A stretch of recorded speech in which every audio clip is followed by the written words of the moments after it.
Okay, तो स्वागत है आप सबका मेरे चैनल में। और हम आईआर स्पेक्ट्रोस्कोपी की बात कर रहे थे और हम ऑलमोस्ट एंड तक पहुंच चुके हैं आईआर स्पेक्ट्रोस्कोपी में। और लास्ट लेक्चर में मैंने एल्डिहाइड और कीटोन्स के बारे में बहुत सारे एग्जांपल्स लिए थे और उनमें कौन कौन से इफेक्ट्स जो है वो लगते हैं, कौन कौन से इफेक्ट्स से उनका जो पीक्स डिपेंड करता है वो सब हमने डिस्कस किया था। तो आज के लेक्चर में हम आगे की बात की चर्चा करेंगे। पहले हम लेंगे एस्टर, हम एस्टर की बात करेंगे। और जब हम एस्टर की बात करते हैं, हमने पहले ही देखा था एस्टर में जो होता है दिस C11OR, हाँ ओके। ये जो एस्टर का जो फंक्शनल ग्रुप होता है, एस्टर के फंक्शनल ग्रुप में हमने पहले ही देखा था कि ये जो O है ये प्लस M के बजाय माइनस I ज्यादा लगाता है। मतलब क्या, इसमें जो माइनस I है ये माइनस I डोमिनेट करता है प्लस M पे। तो जब ये प्लस M पे डोमिनेट करता है तो इसके हमको जो पीक मिल रहा था वो क्या मिल रहा था, 1735 पे, 1735 पे ये पीक हमको मिल गया था। अब मैं आपके सामने तीन एग्जांपल्स रखूंगा। पहला जो है वो है एक नॉर्मल एस्टर, ठीक है। सेकंड जो है वो इस तरह का एस्टर में रखूंगा आपके सामने, और थर्ड जो है वो होगा ऐसे, वो होगा ऐसे वो, और यहाँ पे जो होगा वो कॉन्जुगेशन होगा। अब हमको देखना है कि इन जो एस्टर्स के जो एग्जांपल्स है इसमें ये जो कॉन्जुगेशन हो रहा है इसमें से क्या इफेक्ट हमको मिल रहा है, ये हमको देखना है। तो पहले केस में अगर हम देखें तो ये जो है नॉर्मल एस्टर है, इसका जो रेंज होगा वो 1735 पे ही आएगा। इसका जो रेंज होगा वो 1735 पे आएगा, प्लस माइनस 5 वो डिपेंड करता है कौन सा सब्स्टिट्यूएंट्स है इस पे, वो अलग बात है।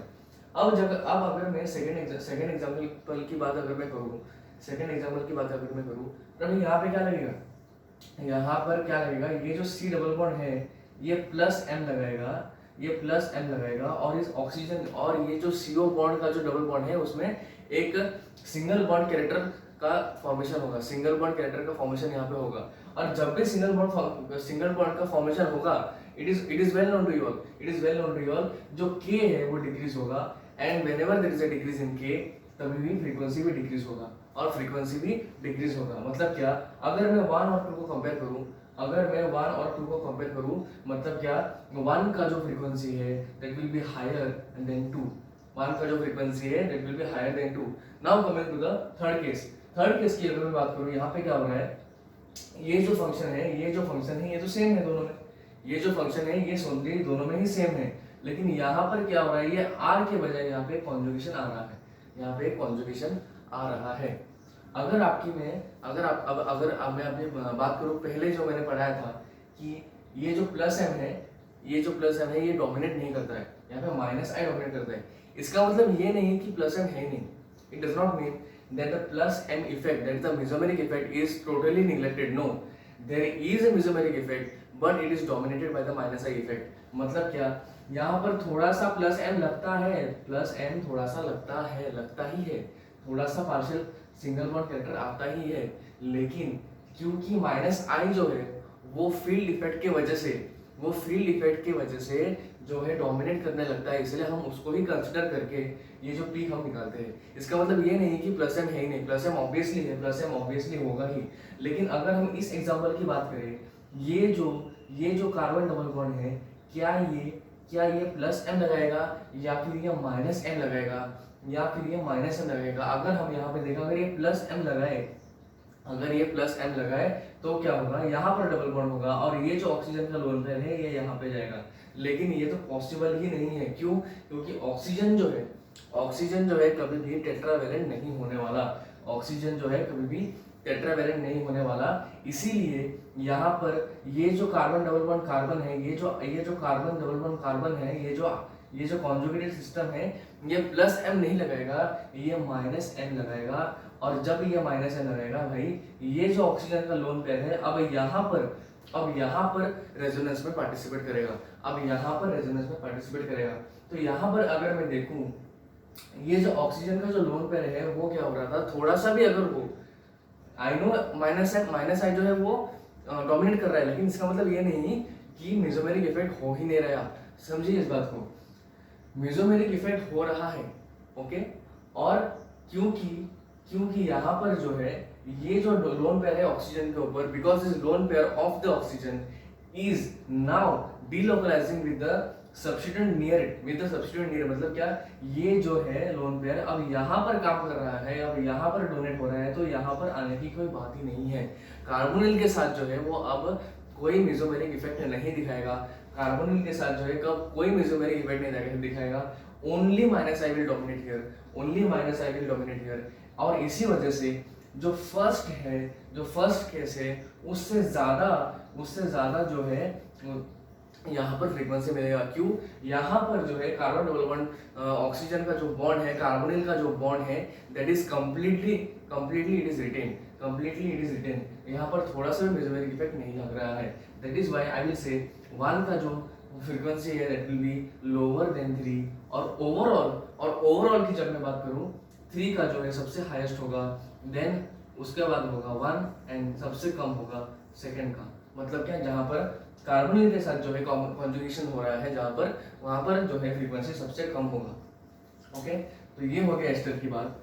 और एस्टर में हमारे पास कुछ साइक्लिक एस्टर्स भी होते हैं, कुछ साइक्लिक एस्टर्स भी होते हैं। और साइक्लिक एस्टर्स को हम क्या कहते हैं? साइक्लिक एस्टर्स को जो है हम कहते हैं lactones. Cyclic esters are called lactones. So बेटा एग्जांपल्स लाइक दिस, अगर मैं ये एग्जांपल्स आपके सामने रखूं, यहाँ पर अगर मैं आपके सामने ये एग्जांपल्स रख दूं, ये 4 मेंबर्ड, ओके, और ये 3 membered, although this is very difficult to make, लेकिन स्टिल ये ऑक्सीजन लेवल का बड़ा होगा, सॉरी। तो अगर मैं ये एग्जांपल रखूं तो यहाँ पर क्या होगा? यहाँ पर क्या होगा? as the ring size decreases, what will happen in case of lectons? इनको कहते हैं हम lectons। Cyclic esters are called lactones. Cyclic esters को हम क्या कहते हैं? लेक्टोन्स कहते हैं। तो यहाँ पर क्या होगा? जैसे रिंग साइज डिक्रीज हो रहा है, क्या होने वाला है? will the frequency increase or will the frequency decrease? तो यहाँ पर अगर हम देखें, it is a similar case as in case of your exocyclic alkenes, also in case of carbonyls में हमने देखा था, कार्बोनिल्स में भी हमने सेम एक तरह के एग्जांपल्स देखे थे, और सेम फंडा यहाँ पर भी हम लगाएंगे। मतलब क्या, जैसे ही रिंग साइज जो है वो डिक्रीज हो रहा है, यहाँ पर कार्बन का जो एस कैरेक्टर है वो बढ़ रहा है, और जैसे ही एस कैरेक्टर बढ़ेगा के विल इंक्रीज, और के इंक्रीज होगा, मतलब क्या, फ्रीक्वेंसी भी इंक्रीज होगा। इसका मतलब यही है कि जैसे as the ring size decreases, as the ring size in case of lactones decreases, the frequency will increase. So the order will be nothing but this will be higher than this and this. ये order होगा इन case of लेक्टोन्स, तो लेक्टोन्स की बात अगर आपको समझ में आई, तो नेक्स्ट हम चलते हैं, नेक्स्ट हम देखते हैं एसिड क्लोराइड्स के बारे में, एसिड क्लोराइड्स के बारे में, तो असल क्लोराइड्स के बारे में। तो ये जो है RX होगा, और X के जगह पे हमको पता है कि हेलोजन्स होते हैं। तो अगर मैं यहाँ पर लिख लूँ ROF, R CO Cl, R CO Br and R COI। It is well known कि असाइल क्लोराइड्स में जो है यहाँ पर जो है माइनस आई इफेक्ट जो है वो डोमिनेट करता है, वो हमेशा डोमिनेट करता है। मतलब क्या, ये जो फ्लोरीन है, because it's electronegative, it will pull the electron density, वो अपनी तरफ खींचेगा। ये जो इलेक्ट्रॉन डेंसिटी कार्बन पे है ना, इसको खींचेगा अपनी तरफ, और जितना ये अपनी तरफ खींचेगा, यहाँ पर डेल पॉजिटिव जो है वो इंक्रीज होगा, and more the del positive. ये हमने बार हर एक लेक्चर में हमने ये पढ़ा है कि जितना यहाँ पर डेल पॉजिटिव होगा, उतना ही ये ऑक्सीजन यहाँ पर इलेक्ट्रॉन डेंसिटी देने लगेगा, और जितना ऑक्सीजन इलेक्ट्रॉन डेंसिटी देने लगेगा, उतना ही स्ट्रॉन्ग बॉन्ड होगा कार्बोनिल का, और जितना ही स्ट्रॉन्ग बॉन्ड होगा, it is obvious that frequency will also be the higher for that particular bond. तो यहाँ पर अगर हम ऑर्डर देखें, इलेक्ट्रोनेगेटिव के ऑर्डर अगर हम देखें, fluorine being the most electronegative, ये सबसे ज्यादा जो है माइनस आई लगाएगा, and then comes chlorine, and then comes bromine, and then comes iodine. तो असल फ्लोराइड्स की बात इतनी ही थी, ये बहुत ही इजी है। असल फ्लोराइड्स में ज्यादा कुछ चाहिए नहीं है, बहुत ही इजी ग्रुप है। नेक्स्ट जो हम ग्रुप देखेंगे वो है अमाइड्स, और अमाइड्स में जो है कुछ इंटरेस्टिंग बातें हैं जो मैं बताऊंगा। अमाइड्स में जो है, अमाइड्स की बात अगर मैं करूँ, ये CONH2, ये है आपका अमाइड का ग्रुप। और अमाइड्स की बात हमने जब की थी, अमाइड की जब हमने बात की थी, हमने कहा था कि सिमेट्रिक स्ट्रेचिंग जो है कार्बोनिल का, कार्बोनिल सिमेट्रिक स्ट्रेचिंग जो है दैट वाज अराउंड 1690 के आसपास। Why it was 1690? क्योंकि 1690 के आसपास इसलिए था क्योंकि ये जो नाइट्रोजन का लोन पेयर जो है it was showing plus M effect, वो मेजोरिक इफेक्ट दिखा रहा था अमाइड्स में, और उसी वजह से जो फ्रीक्वेंसी था वो कम हो रहा था एज कंपेयर टू अल्डिहाइड्स। हमने अल्डिहाइड से रेफरेंस लेकर ये कंपैरिजन किया था कि बिकॉज नाइट्रोजन पे लोन पेयर है इसलिए ये जो है यहाँ पर मेसोमेरिक इफेक्ट दिखा रहा था, और उसी वजह से 1690 पे हमको CO का जो है स्ट्रेचिंग पीक मिल रहा था। लेकिन पिछले लेक्चर में मैंने आपको बताया था कि देयर आर सम बैंड्स, जो 5 डेफिनेशंस मैंने किए थे, overtones, fundamental frequency, then combination bands, different bands, Fermi resonance. तो लास्ट क्लास में कार्बोनिल के केस में हमने देखा था कि फर्मी रेजोनेंस जो है वो एक प्रोमिनेंट बैंड है। फर्मी रेजोनेंस का जो बैंड है वो एक प्रोमिनेंट बैंड है, that was because of CH stretching और CH के बेंडिंग के फर्स्ट ओवरटोन की कॉम्बिनेशन की वजह से जो हमको एक ब्रॉड बैंड मिल रहा था इन केस ऑफ कार्बोनिल, तो वो एक प्रोमिनेंट बैंड था। Similarly in case of amide भी हमको और एक बैंड मिलता है, and that comes to around 1620 centimetre inverse. अब ये 1620 जो है वो किस वजह से है, किसके लिए ये है, हमको जानना है। तो सिमिलर काइंड ऑफ एक्सपेरिमेंट जो कार्बोनिल के केस में देखा गया था, restrictions of bonds and all that, वो सब किए गए थे, एंड इट वाज नोन कि ये जो 1620 में बॉन्ड आ रहा है, ये आ रहा है किस वजह से, because of the stretching frequency of carbonyl, and the stretching frequency मतलब क्या, CO स्ट्रेचिंग की वजह से, और स्ट्रेचिंग फ्रीक्वेंसी ऑफ NH का जो है नॉट स्ट्रेचिंग फ्रीक्वेंसी, बेंडिंग का जो फ्रीक्वेंसी है, NH का जो बेंडिंग है और CO का जो स्ट्रेचिंग है 1690, और ये आता है 1620 पे। इन दोनों के कॉम्बिनेशन की वजह से दोनों ही फंडामेंटल बैंड्स है, दोनों ही फंडामेंटल है, यहाँ पे कोई ओवरटोन नहीं है, दोनों ही फंडामेंटल बैंड्स है, और दोनों फंडामेंटल फ्रीक्वेंसी जब कंबाइन करते हैं इनको हम कहते हैं कॉम्बिनेशन बैंड्स। अब आप मुझे कहोगे कि भाई डिफरेंस बैंड क्यों नहीं हो सकता? डिफरेंस बैंड कब होता है? जब जो फेज होता है वो ऑपोजिट होता है, और जब फेज ऑपोजिट होगा उसका एम्पलीट्यूड जो है वो बहुत ही कम होगा, और उसकी बातें हम यहाँ पर IR में नहीं करेंगे। क्यों? इस तरह की बैंड्स हमको दिखने ही नहीं वाली है, वेरी वीक, वो बहुत ही वीक इंटेंसिटी का होगा। फर्स्ट वाली कॉम्बिनेशन बैंड जो है वो वीक इंटेंसिटी का है, तो डिफरेंस बैंड तो बहुत ही कम इंटेंसिटी का होगा, उसकी हम बातें करेंगे ही नहीं।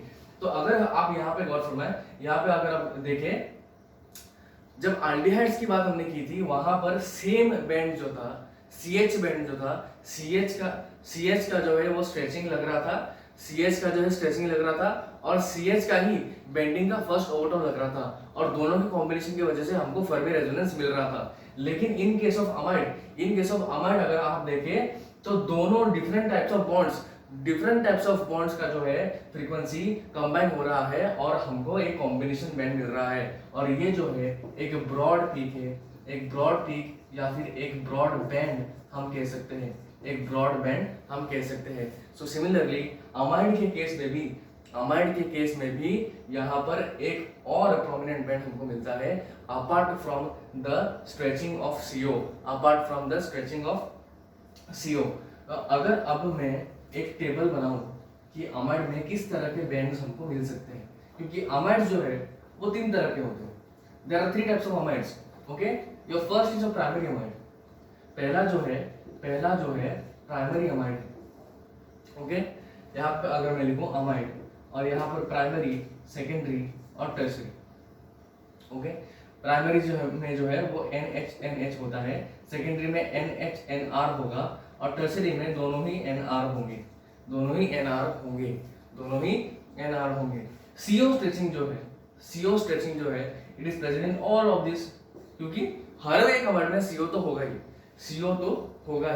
अब अगर मैं बात करूं NH की स्ट्रेचिंग की अगर मैं बात करूं, नाउ NH स्ट्रेचिंग जो है वो that is very similar to OH stretching. OH की जो स्ट्रेचिंग हमने बात की थी, दैट वाज कमिंग अराउंड 3600 के आसपास आ रहा था, 3600 के आसपास आ रहा था, और because of hydrogen bonding it was around 3400 to 3200। अब NH का जो है OH से थोड़ा कम होगा, इट विल बी अराउंड 35 से लेके 3200 तक की रेंज में ये NH का जो है स्ट्रेचिंग फ्रीक्वेंसी होता है। तो अगर आपकी मैं बात करूं तो यहाँ पर प्राइमरी में, सेकेंडरी में और टर्शियरी में किस तरह के NH की पिक्स हमको मिल सकते हैं, तो मैं आपको बता दूं, यहाँ पर 2 पिक्स हमको मिलेंगे, यहाँ पर एक पिक मिलेगा और यहाँ पे कोई पिक नहीं मिलने वाला है, क्योंकि यहाँ पर NH ही नहीं है तो पिक कौन सा मिलेगा। अब बात यह है कि यहाँ पर 2 पिक्स प्राइमरी अमाइड में जो है वहां पर 2 पिक्स क्यों मिल रहे हैं और सेकेंडरी अमाइड में एक पिक क्यों मिल रहा है। Is it because there is presence of 2 NH bonds? Is it because there is presence of 2 NH bonds? No, it is not because there is presence of 2 NH bonds.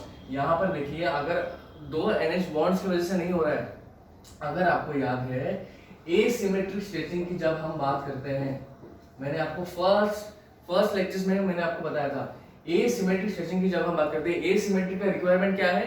Asymmetric का requirement यही है कि इसको एक triatomic molecule चाहिए, इसको एक triatomic molecule चाहिए, and both this substituents should be same, only then there will be asymmetric stretching. और यहाँ पर अगर हम देखें, यहाँ पर क्या है, N है और दोनों साइड में H है, मतलब क्या, ये जो दो पीक है, it is not because of presence of 2 hydrogens, rather ये है because of mode of vibration. यहाँ पर एक सिमेट्रिक हमको मिल रहा है और एक एसिमेट्रिक स्ट्रेचिंग हमको मिल रहा है। और अगर मैं बात करूं बेंडिंग की, तो बेंडिंग की अगर मैं बात करूं और बेंडिंग की क्राइटेरिया क्या है, बेंडिंग में जो है also you require a try atomic molecule, लेकिन बेंडिंग को कुछ फर्क नहीं पड़ता, वो वैसे भी एक वीक बॉन्ड है, बेंडिंग को कुछ फर्क नहीं पड़ता कि किस तरह के सब्स्टिट्यूएंट्स है, it does not require similar और डिफरेंट सब्स्टिट्यूएंट्स, कोई भी सब्स्टिट्यूएंट हो जाए वो बेंडिंग करेगा ही। मतलब क्या, यहाँ पर भी NH का बेंडिंग हमको मिलेगा, यहाँ पर भी मिलेगा, और क्योंकि यहाँ पर NH है ही नहीं, मतलब यहाँ पर NH का कोई बेंडिंग हमको नहीं मिलने वाला, okay.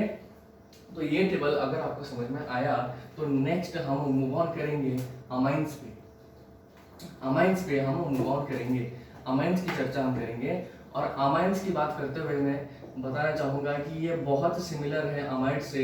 The only difference is कि यहाँ पर कार्बोनिल की पिक हमको नहीं मिलने वाली, यहाँ पर कार्बोनिल की हमको कोई पिक नहीं मिलने वाली, ये है आपका अमाइन। और यहाँ पर भी हमको मिलेगा प्राइमरी, सेकेंडरी और टर्शियरी अमाइन। और CO की जब मैं बात करूँ तो सब में ये एब्सेंट होगा, तो यही डिफरेंस है भाई, यही डिफरेंस है अमाइन और अमाइड्स की। CO की पिक नहीं है, 1690 पे कोई पिक नहीं है, मतलब क्या, ये एक अमाइन है।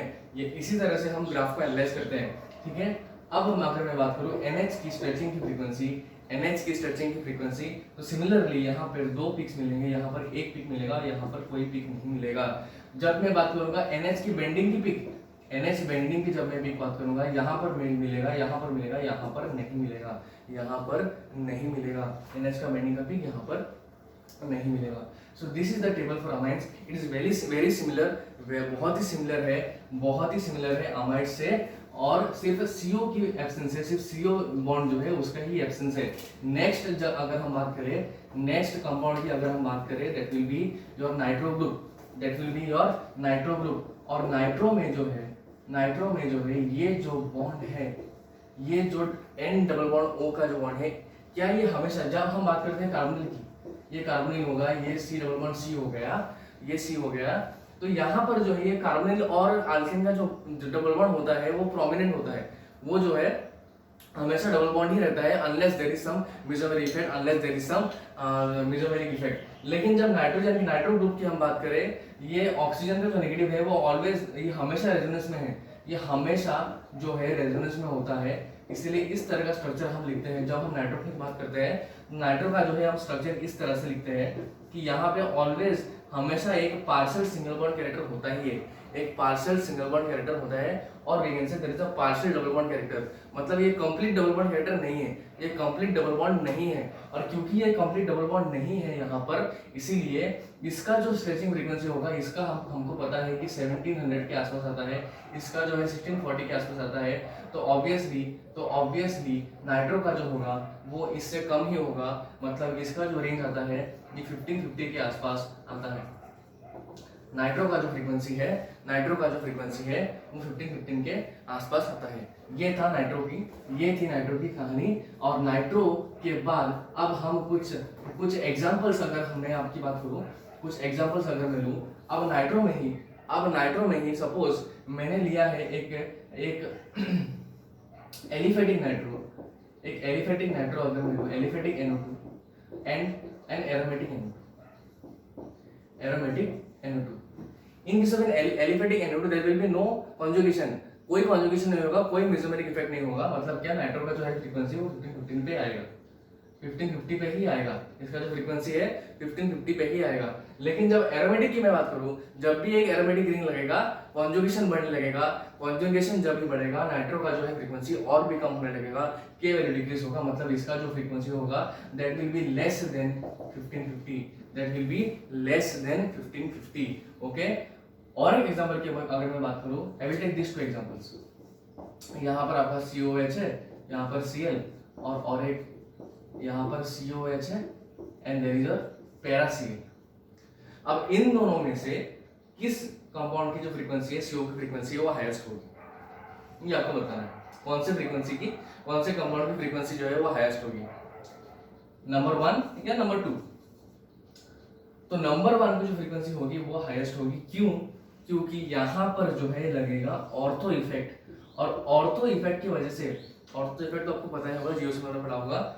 ऑर्थो इफेक्ट की वजह से क्या होगा, ये जो CO जो है, जो COH है, जो एसिड ग्रुप है, वो अब क्या होगा, जो बेंजीन की जो प्लेनैरिटी है वो प्लेन से बाहर आएगा। और जब भी प्लेन से बाहर आएगा मतलब क्या, उसके साथ अब कोई कॉन्जुगेशन नहीं होने वाला, कोई रेजोनेंस नहीं होने वाला। और जब क्योंकि कॉन्जुगेशन नहीं होगा, the double bond character of CO will retain completely, and that is why इसका जो है फ्रीक्वेंसी हायर होगा as compared to this particular compound in which there will be conjugation, because यहाँ पर कोई ऑर्थो इफेक्ट नहीं लग रहा है, और जो COH ग्रुप है वो बेंजीन की प्लेनर में ही है, और कॉन्जुगेशन वहां पे हो रहा है, कॉन्जुगेशन जो है वहां पर हो रहा है।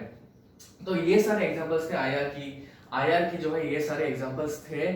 और भी कुछ एग्जांपल्स है, हम आगे उनके बारे में डिस्कस करेंगे। लेकिन आईआर का जो है हमने फर्स्ट बेसिक से लेके प्रिंसिपल से लेके selection rules, Hooke's law, everything we have done, all the functional groups we have studied. I hope you have understood. तो अगर आपको फिर भी कोई डाउट है, please ask me in the comment section, मैं आपके क्वेश्चंस को जरूर आंसर करूंगा। और जो है नेक्स्ट लेक्चर से हम जो है कुछ और स्पेक्ट्रोस्कोपी मेथड्स के बारे में बात करेंगे। There is NMR, there is mass spectra, there is UV visible, हम उनकी फील्ड में देखेंगे। NMR जो है बहुत ही इंटरेस्टिंग होने वाला है, will study about NMR। And thank you very much for listening to this lecture, okay. अगर आपको वीडियो पसंद आया तो प्लीज उसको लाइक करें और शेयर करें, मेरे चैनल को सब्सक्राइब करें। Thank you very much.